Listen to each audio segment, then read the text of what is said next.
Welcome to Big Blend Radio's Nature Connection show, everyone.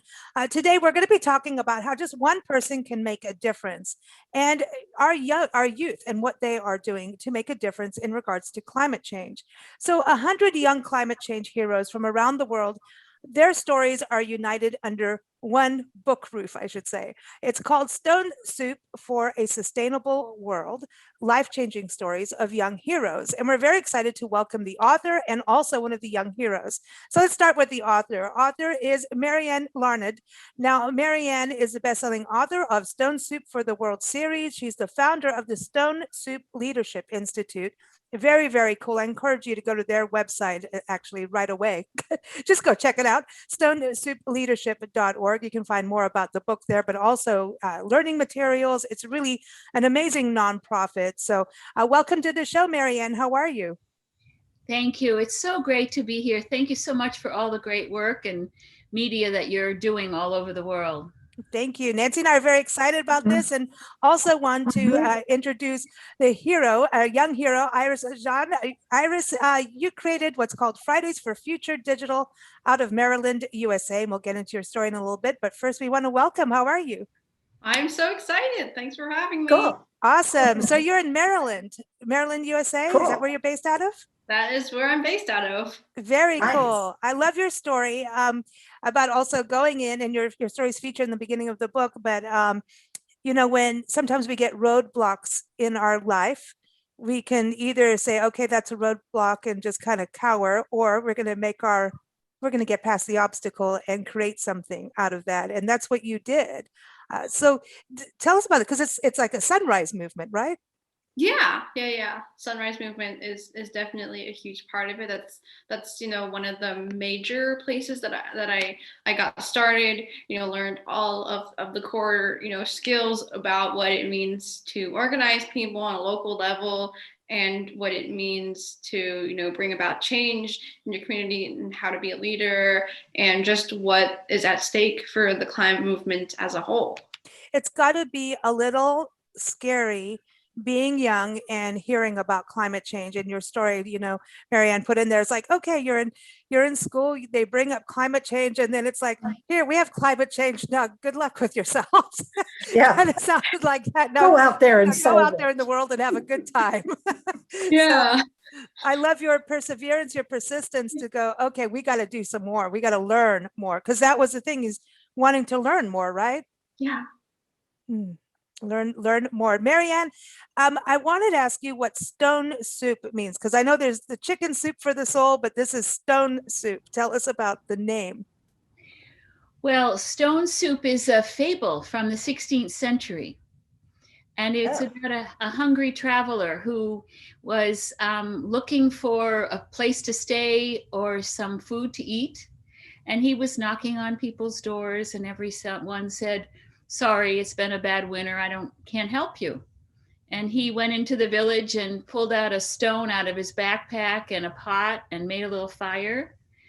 And people started to gather around and said, what are you doing? He said, I'm making stone soup. They said, what does it taste like? He said, well, it would be better with a few carrots. And someone said, oh, I have carrots. Mm-hmm. So someone else had potatoes, someone else had whatever was in their cupboard.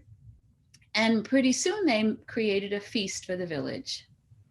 So that's the basic premise of our work, is that if we all pitch in, we'll create a sustainable world. That's awesome. I like that, because having lived in different countries, you can see the difference of how people live. When you come back to the States, we all have gates and fences. In other places, they don't, and they know their neighbors. Now, you can live anywhere in the States for 10 years and not know your neighbors. You really can. And that is something that doesn't happen in other countries we lived in, because whether you approach your neighbors or not, they will approach you and say hello. And that's a big difference that we find here. Well, I agree with you in part, having lived in other parts of the world, but I will say there's a lot of gated communities. Yeah, they're kind of springing up now, yeah. In other parts of the world. So, but what's really, really wonderful wherever I travel is that stone soup is a universal story. It may have a different name, may have different ingredients. In Asia, for example, instead of potatoes, they have rice. In some places, they have pork instead of chicken, or whatever. So, but the basic premise, and when I worked in the Philippines, they had a word called bayanihan, and we work with the community to basically that you were a hero by helping your community. And so I found it fascinating everywhere we went to just listen to the stories that people had about the power of people working together to create positive change in their community. That's what I think that I love so much about your book, is that you put 100 heroes together. So it's like all these heroes did one action, and look at the ripple effect from that. But, also saying that they're young heroes, because come on, Iris, we all know, I know this happened when I was in schools, like these kids of today. Well, us kids of today, we all do something cool, And so there's times where we kind of, we're naughty or whatever. We all have our moments, but kids do stand up. And I think we're seeing more and more of our youth doing so much. And your book not only shows about youth of today, but youth of, like, Luna's in there. From the butterfly lady in the redwoods. Actually, it's one of the few books, we travel full time. And so when we started traveling, we gave everything away to a company a nonprofit that helps house the homeless, people who are homeless. And so we gave everything, and except for a few treasures. And that is actually one of my few treasures, is about Luna and the Butterfly Hill. So Julia. So yeah, when you think about those stories, I think it's great for youth and for adults to read what the youth, they are powerful. They are powerful in a positive way. Well, but I think putting them together is a big deal. Well, and I had a 2-book deal from Random House. So the first book is 100 people from the last half of the last century. And so some of their families are in this, they're passing the legacy on. Cesar Chavez, grandson, Gandhi's grandson. So many of the families that have really dedicated their life to building a better world. But it's been really wonderful talking with Iris today. I was asking her about a favorite story that she's read in the book, and to see some of the people. And she was talking about Alex Lors, who I talked to when he was 13. He was the youngest person at the time to go through Al Gore's training. And we had a youth leadership summit in Virgin Gorda. And so he was coming, but he got sick and wasn't able to come. So we have people like Alex, and then Severin Suzuki, David Suzuki's daughter, who spoke at the first Rio summit. And the video is called "The Girl Who Silenced the World" for 5 minutes when she was 13. So we have so many of these young people that over the years have really tried to wake people up. And so now there is a collective awakening, of course, at this crisis time. So it's such a privilege to be able to work alongside of them and to shine the light, because, the young people today have a future that they take seriously. And I think we need to do whatever we can to shine the light and listen to them. And help. We want to help too. We want to do things and take action. So Iris, tell us about these Friday moments. So are you using the internet? Tell us a little bit about what you do. Yeah, so the core of Fridays Future Digital is that we support local communities across the world to run digital actions and digital campaigns to help improve accessibility and impact in the climate movement. And so, along with the whole Fridays for Future movement, with the goals of, taking action every Friday, every Friday, we take digital actions to support the campaigns that we are running across the world. And a good example of that is actually the campaign that, we're running now. Right now, we are running a campaign called Cyclone Tokte, which is, about the cyclones that took place in South Asia and their connection to the climate crisis, and helping the people there most affected. And so, some of the actions we have a webinar on that Friday. We have some tweet storms to, promote the webinar and our fundraisers as well. So how can we connect in? What's the best website for everyone to go to so that I want to be part of the tweet storms? I'll tweet it. Yeah, that's awesome. Yeah, so we have all sorts of toolkits, and the toolkits for our campaigns have all the information about the campaigns, all of the proper links for you to easily, click to tweet. We have simple click to tweets where you don't have to, do anything special, write up your own tweets. We have all templates for you. And on Friday, you click to tweet. And we also have email storms depending on the campaign. And so basically, our toolkits have all the information about the campaign and ways to take action all in one link. And we all have them under our CODA toolkits website, as well as our general website, which is digital.fridaysforfuture.org. And you can also, support it on our social medias, on Twitter, on Facebook, on Instagram. Yeah. What's your favorite social media outlet for this? Do you have a favorite one? I'd have to say it's either Instagram or Twitter, Okay. just because Instagram definitely has the biggest audience, but Twitter is the easiest for spreading information for sure, just because you can easily spread links of, fundraisers and petitions for easy access to digital actions. It's very easy. Anyone can do it. And so it doesn't matter, like I can be in my middle ages and help you. Yes, of course. I mean, we are a youth-led movement, but we need support I'm of from the Middle Ages. Sorry, but so anyone can help you. Yes, anyone. We need everyone. And that's the thing about the climate movement, is we need everyone. So this has become basically using the digital world.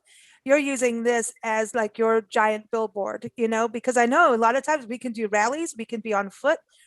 During COVID times, we can still be effective during COVID.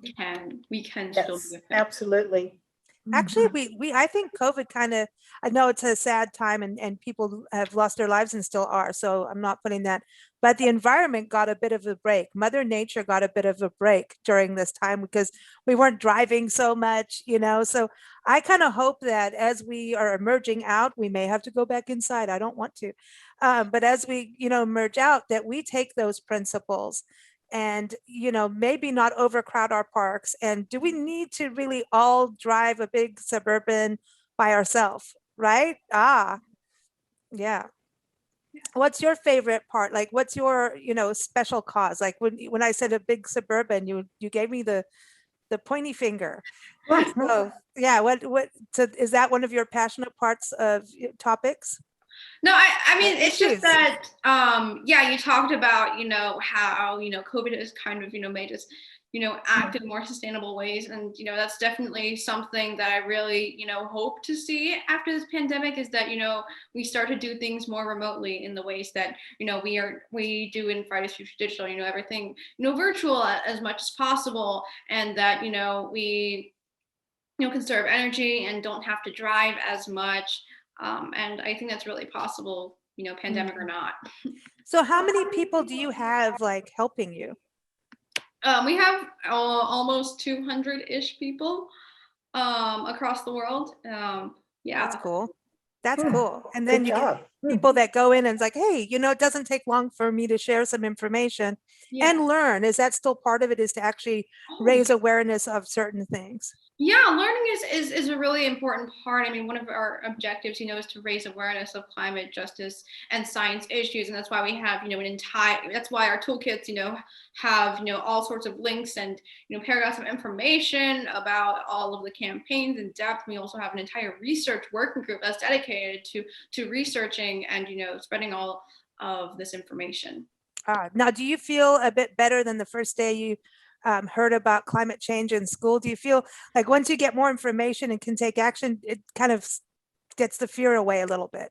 Yeah, I think it's a combination of the more you know, like on one hand, the more you know, the more you feel like you can do something about it, but also at the same time, the more you know, the more it can be scary, They can be scary. Just with this, the summertime is the time when the climate crisis really is, it's really showing itself. We've seen all of the heat waves and the wildfires and the flooding and such all across the world, and it's really it's really telling us that the climate crisis it always is more urgent than we really think it is. Yeah, that's a comfort zone.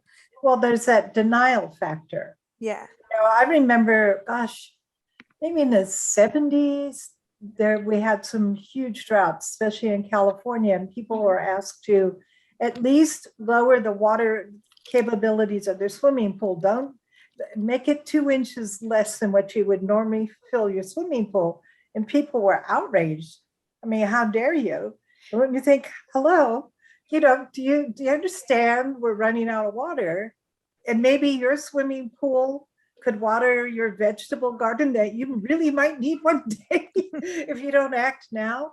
And it's been, I just remember growing up with exactly what you're talking about. We've known about this for over 40 years. We have. If not longer. We really, really have. And apparently part of being human is waiting to the last minute to try and do something.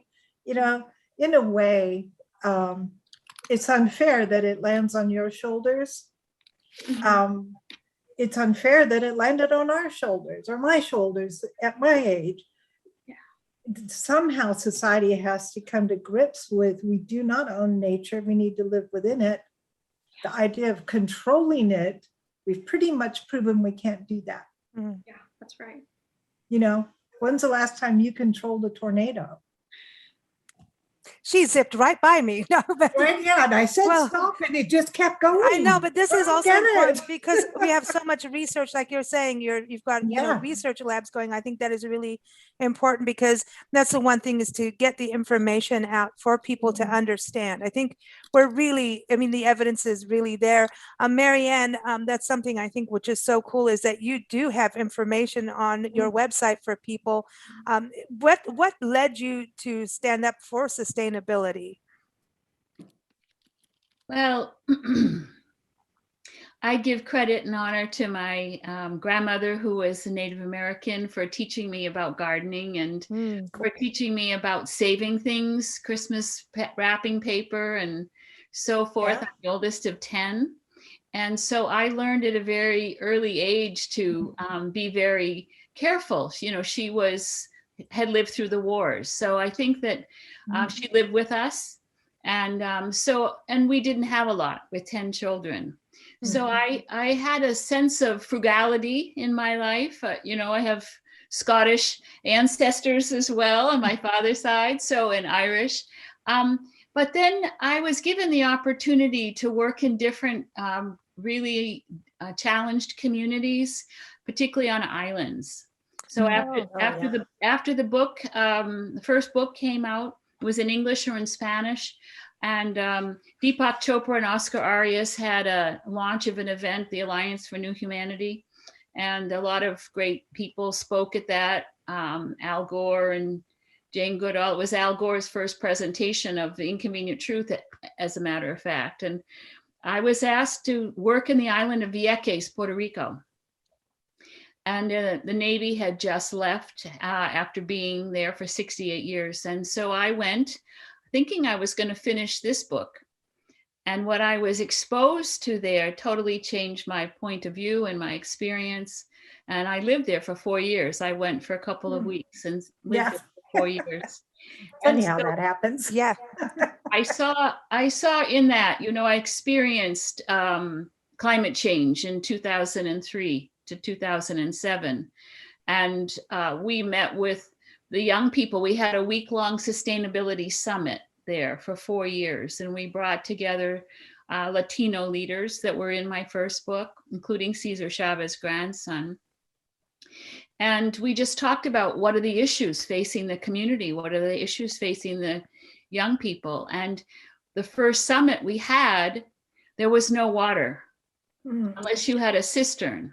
Oh, wow. And so one of the workshops that we did during this week-long summit was how to take a bath with a gallon of water. And so the young people taught us from the very early stages about how to live sustainably. And then, they had 24 inches of rain in 24 hours, the week later. So, those extreme of climate change was something I lived with for 4 years with people, and also the environmental toxins. And so to understand the impact of that on a small island. But I lived in Puerto Rico, I lived in Hawaii, the Philippines, Sri Lanka, and what I've come to see, and that we have young people, it's the last chapter in the book called Emerging Island Leaders. And what we found is that they're the canary in the coal mine, the young people on the islands. Wow. We have 3 stories in this book on the Philippines. And some of the islands that I used to work on in the Philippines are no more because of the typhoons. We had Carlisle Richardson on our show a couple years ago. He's retired from it now, but he was the UN ambassador for climate change for the islands. In fact, I know he's working on an island foundation, and he was talking about how islands are really, like you're saying, the canary in the coal mines. Our islands are in so much trouble, and he was saying that the hurricanes are worse. And so the natural disasters are worse. Iris, you were just talking about wildfires. Nancy and I have been through a gazillion wildfires, hurricanes, flooding, all of that. And this year, the wildfires, we just came through California and Oregon. And it was really devastating to see California in such a drought. And Oregon is in a drought. You wouldn't know it if you lived there. I mean, if you didn't live there, we don't live there, but it was really gorgeous to us. However, apparently it was in a drought, and look at this fire that's raging. So a lot of change has to happen. I mean, and earthquakes in places that aren't used to, look at Germany. So, so we're seeing these things happen, and there's so many things we can do. And that's the thing I love about what you both represent, is the power of change.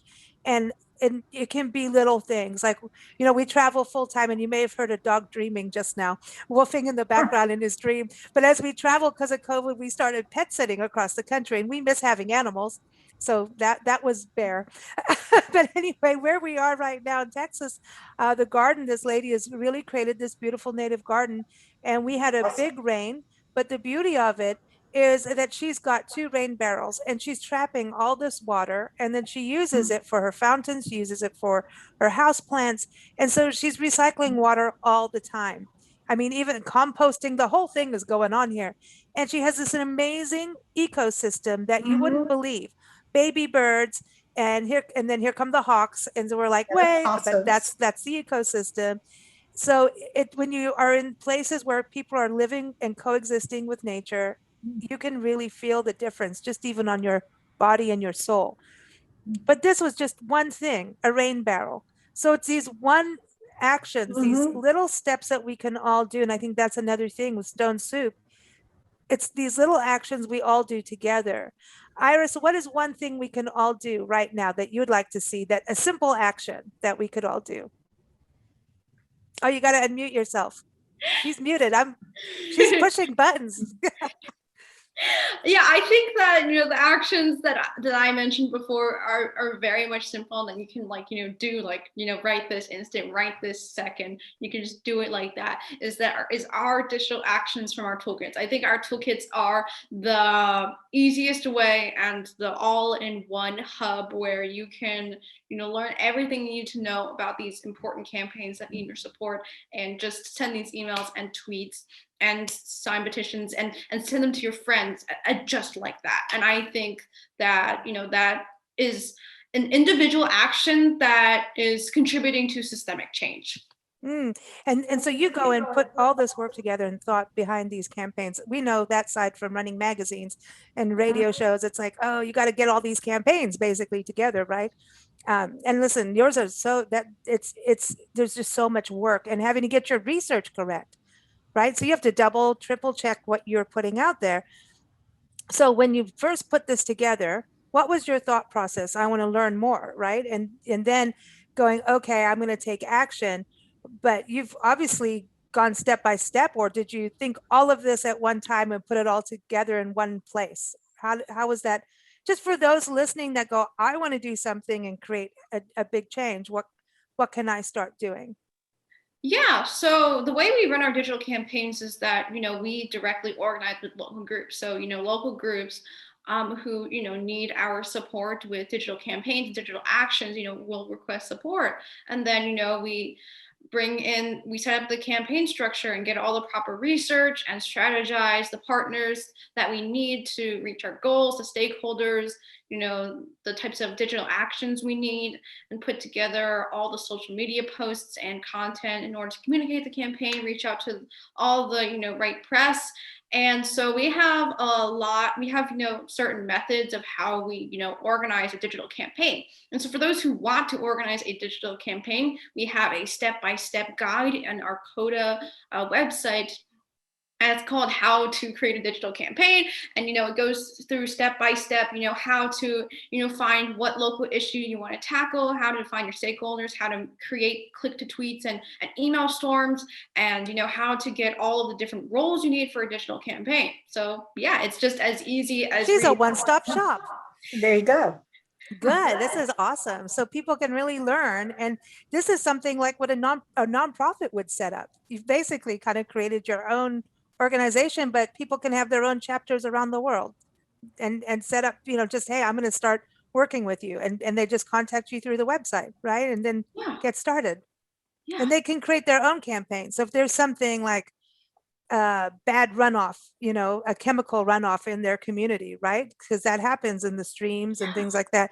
They could go connect with you on your website, and then go, we need to stop this. And you may not have ever heard of this. It could be a tiny town in Iowa or something, We'll help them. And you'll help them. Well, you totally rock. This is awesome. Cool. Very cool. I'm going to use it. I'm going to, as we travel, we see all kinds of things we want to and things we don't. One thing I'd like to do is get everyone to really stop with the trash. We have a trash problem. And I was telling, Nancy and I were talking about this the other day. I've battled to take photographs these days, even in park areas, without having trash involved. And I know some areas, like if you're in the desert, high winds can blow, things out of a trash can that's actually been secured. And so things can happen, but we have seen, and part of the reason we started our Love Your Park store is we were in the Everglades and we watched a child throw their soda can into this beautiful lagoon area. It was on the Ahinga Trail, which is a very popular place in the Everglades where you see Ahinga birds and alligators. And, this is like the coolest, just a boardwalk trail. And the parents didn't do anything. They didn't say one word. And we sat there like, this sucks. Like, and wow. I have a photo of it stuck amongst all these alligators. Now, who's going to go and get that? Yeah, really. And we've seen all these, it's an epidemic to me, the trash. We've seen the entire, like Tuskegee National Forest just covered with trash. Out near Joshua Tree area, entire sofas, just driving from Florida to Texas. High-heeled shoes, chairs, couches, recliners. I don't know what's going on in our country, but I would like to set up a campaign to stop the trash. So I'm going to go to your website. I want to stop the trash. And I haven't been posting these photos. And Nancy's like, we need to show the photos. What would you say, Iris? Should I show the photos? Yeah.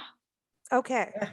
Well, we could encourage you to look up the story in the book about Lily in the Netherlands. Yeah, that's also a good example. And she's the champion. She just turned 13 and she's quite a dynamo. We could be on your show another time.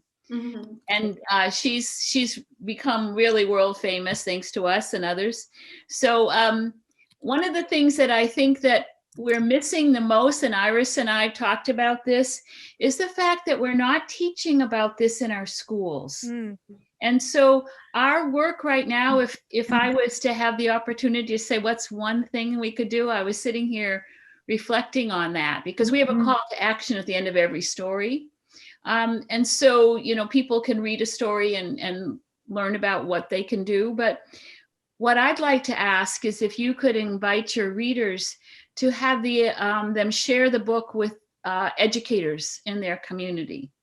That the biggest challenge that we have is that there's not enough STEM teachers, there's not enough STEM tools, there's not enough of a STEM budget, and the young people really want to learn about what they can do, and it's not being taught in our schools. So we have not only the book, but we have a companion curriculum that will be out next month, which is, we have language arts, STEM activities, sustainability initiatives, and sustainable career pathways for every story in the book.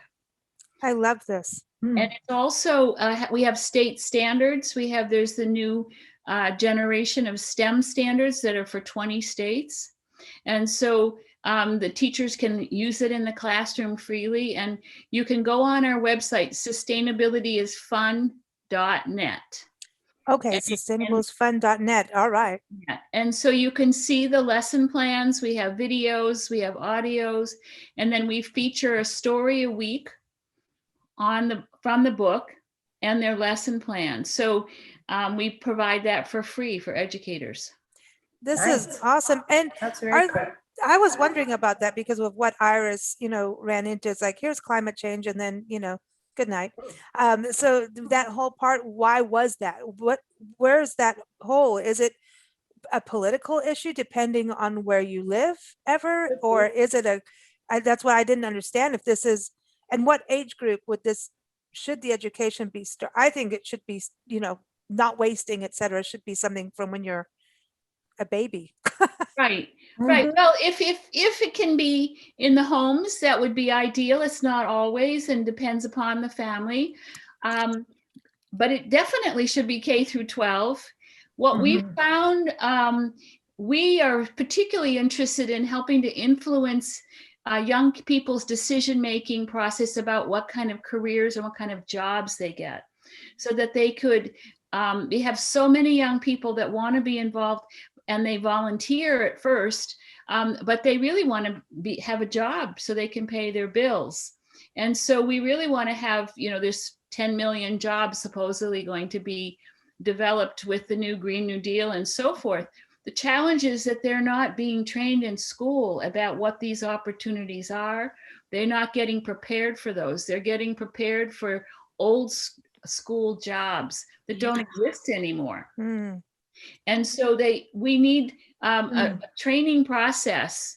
We're retraining all of the union workers for the Green New Deal, but we need to really train the kids for the jobs that are coming up today.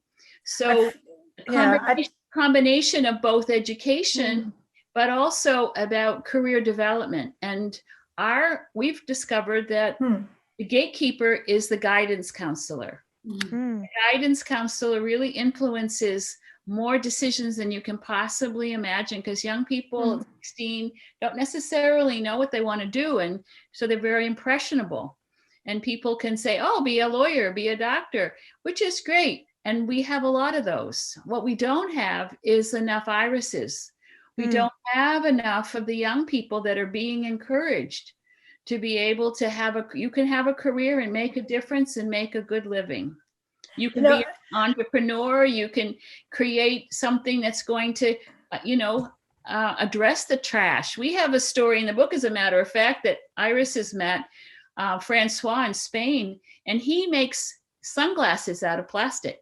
Yeah, I was reading. That's so cool. That's cool.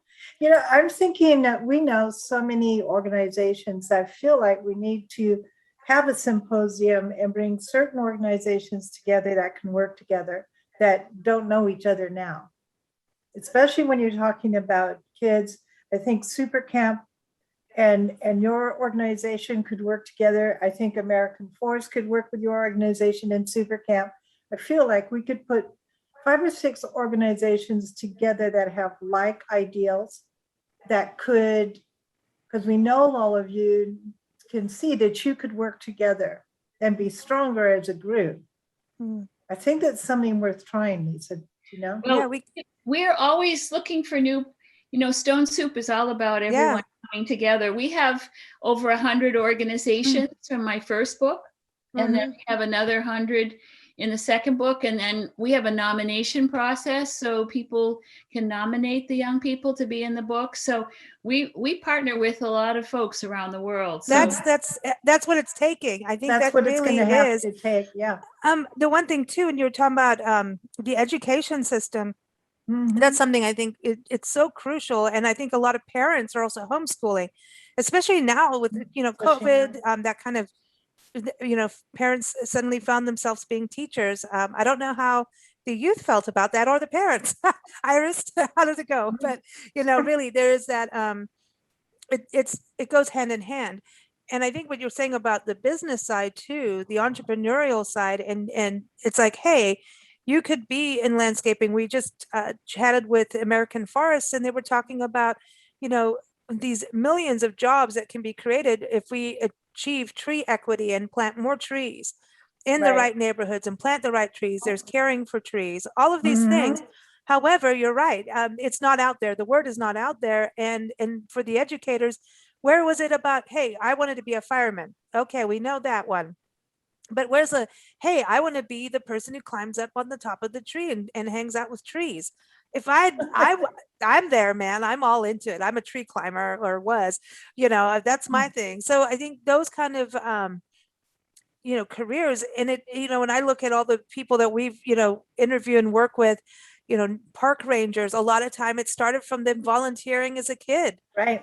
And those things. So volunteering, like really what you're doing, Iris, is you're volunteering for us as a world with what you're doing, so, and it does it, you learn so much, not only you doing something for Oh, yeah. climate change, but the education you're getting from what you're doing is second to none. I mean, really, do you feel like you're learning organizing, you're learning communication, you're learning how to research and put it together that people can ingest, get that People information in? skills. People skills is huge. Yeah. That's a big thing. That well, I think also that what she's learning today is about the power of the media. And Mhm. Walter Cronkite was the chairman of our board. Oh, And- Cool. and Very cool. We honored him by having the Walter Cronkite Awards, and we would prepare young people to use the power of the media for positive social change.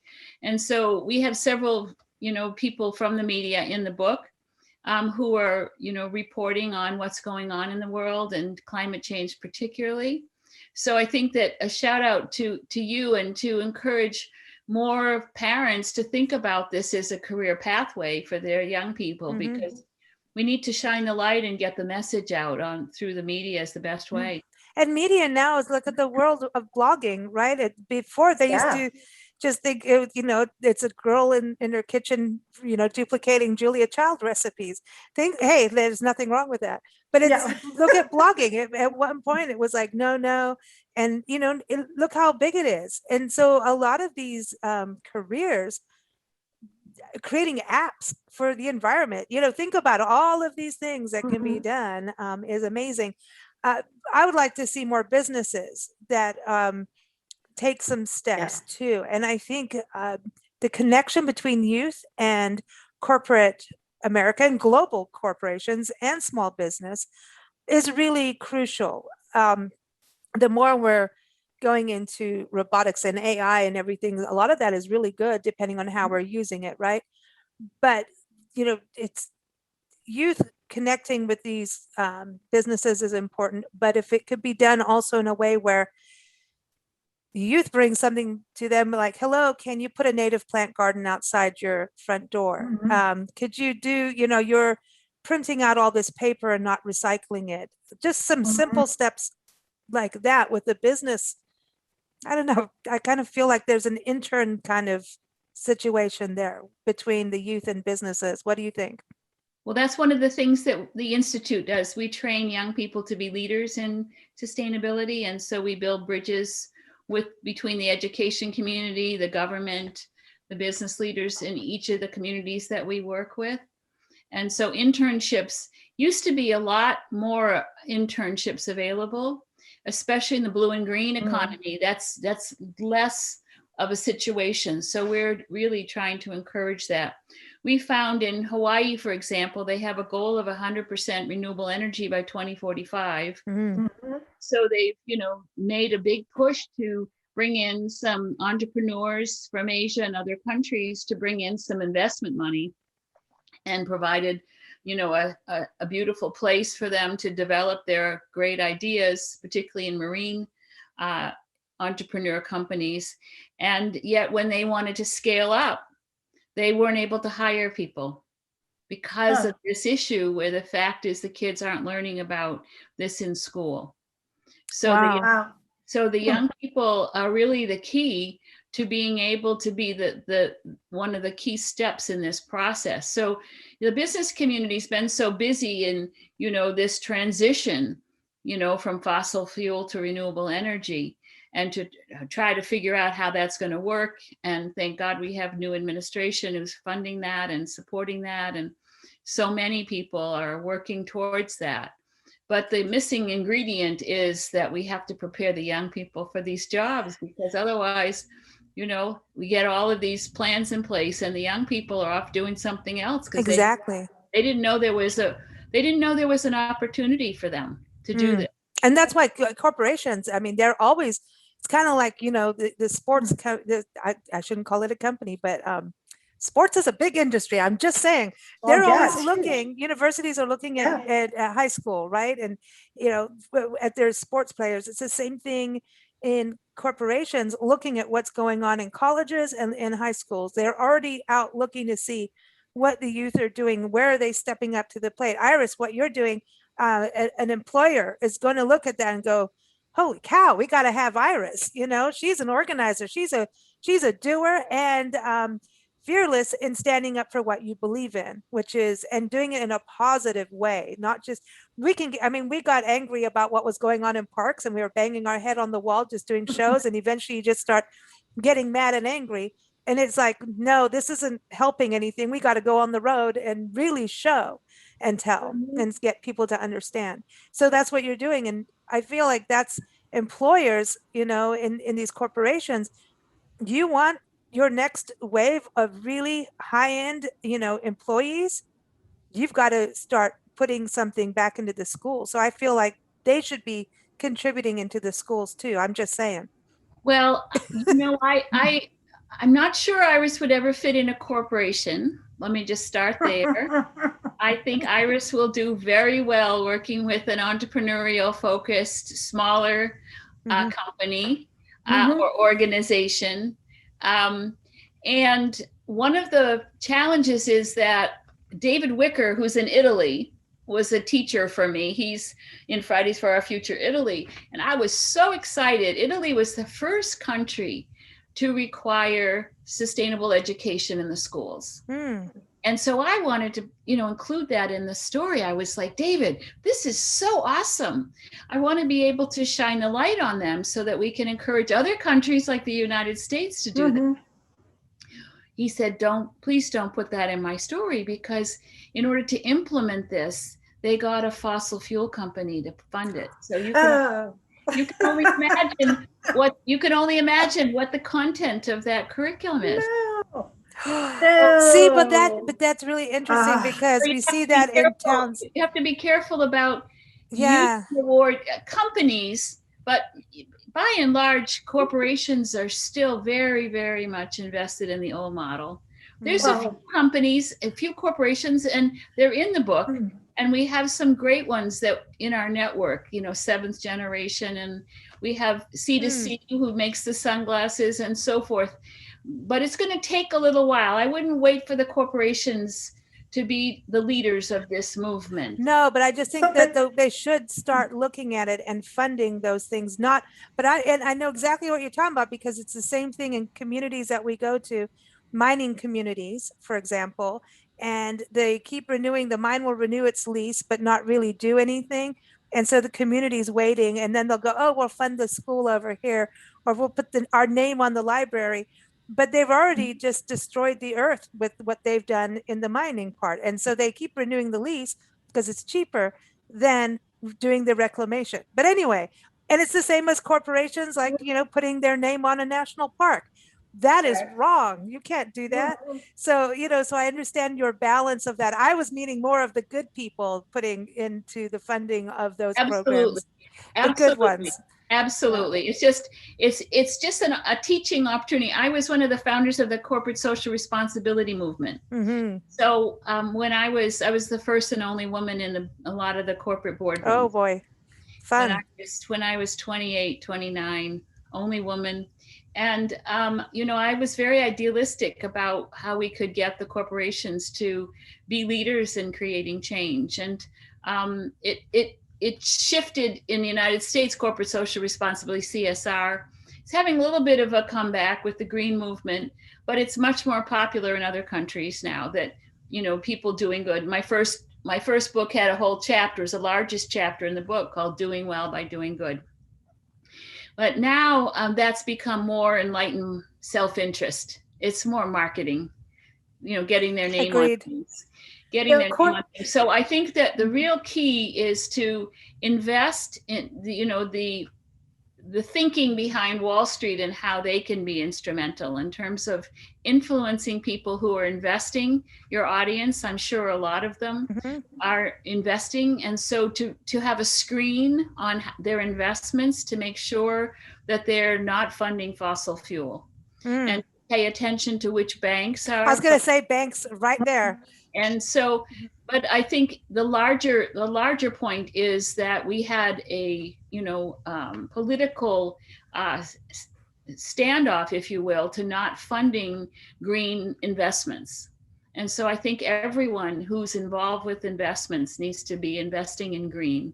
That's going to change everything. And so you'll have more small businesses with more money so that they can hire more people, and then they can reach back and reconnect with the schools. But the fulcrum, the place that we need to really have the greatest impact, if you will, is on the transition in where we invest, because so many people are involved with that. So if I could leave your interview with one request, is that they monitor their investments very carefully and vote with their heart and their mind instead of just their wallet. Well said. Well said. What about, how did the schools come up with what their curriculum, how did they choose their curriculum? Do we know? I don't know how they choose it, because yes, of course there's a Department of Education, and there are state standards, and the educators must fulfill those standards in order for their students to pass. Or they can create charter schools or homeschool. They can have alternatives. But the U.S. school system in the 90s started because we were challenged about the fact that, global competition. And so the Department of Education determined that we should have state standards to increase our productivity. It's decreased our innovation. It's decreased our critical thinking. It's decreased the young people's ability to be adaptable and flexible, especially during the pandemic. So they don't have enough social emotional tools to be able to cope with what's going on. So the state standards are really what was intended to help equalize the playing field and to increase, economic development in the United States. And it's had a detrimental effect, particularly on young people of color. Yeah, we're seeing a lot of that. Just even with the tree thing I was talking about, tree equity, we don't have tree cover in, places of color, neighborhoods of color, it's, that's so, okay. So Iris, I want to go back to you. Can we do a campaign through your Friday network on education and sustainable education? Can we start saying digital picketing for sustainable education in schools? Yeah, actually, last year we did a brief digital strike for climate education, actually. So that's definitely something, that we can do. And, I look forward to that. Cool. So we got trash, and we've got digital a campaign for education. We love it. We want to thank both of you for joining us. It has been a joy. Iris, thank you for all that you're doing. Marianne, thank you for all that you're doing. I want to give everyone, again, the website. Again, the book is by Marianne Larnad, and it's called Stone Soup for a Sustainable World, Life-Changing Stories of Young Heroes. You can go to stonesoupleadership.org. And Marianne, what was the one for education? Sustainability is fun? Right, .net. Sustainability is fun.net. And then you can also keep up with Iris. Go to FFFdigital.carrd.co, or just go to digitalfridaysforfuture.org, right? Yeah. Okay, yeah, so it's Oh. digital dot. Fridays. Gotta have the dot. She wants the dot in there. You have to have the dot. Digital.fridaysforfuture.org is a website, and also sunrisemovement.org. We got to thank our sponsor for today's show. Margot Carrera is such an amazing photographer, an amazing woman. She is awesome. And you can see her art. Go to carrerafineartgallery.com, all nature inspired. She likes to say you can wrap yourself in nature with her photography and the fashions. Oh, she's got beautiful scarves on there, just saying. Yeah. Oh, nice. So I want to thank Margot for sponsoring today's episode. And don't forget, keep up with us at bigblendradio.com. We air Monday through Friday at 7 p.m. Eastern time. Thank you so much, ladies. Enjoy the rest Thanks, of your ladies. summer. Thank you so much. Really look forward to staying in touch with you. Absolutely. Please Mhm. do. Keep us posted. too. And I'm going to watch for tweets, and I'll retweet anything you send, Iris. Yes, will please. retweet. Thank you.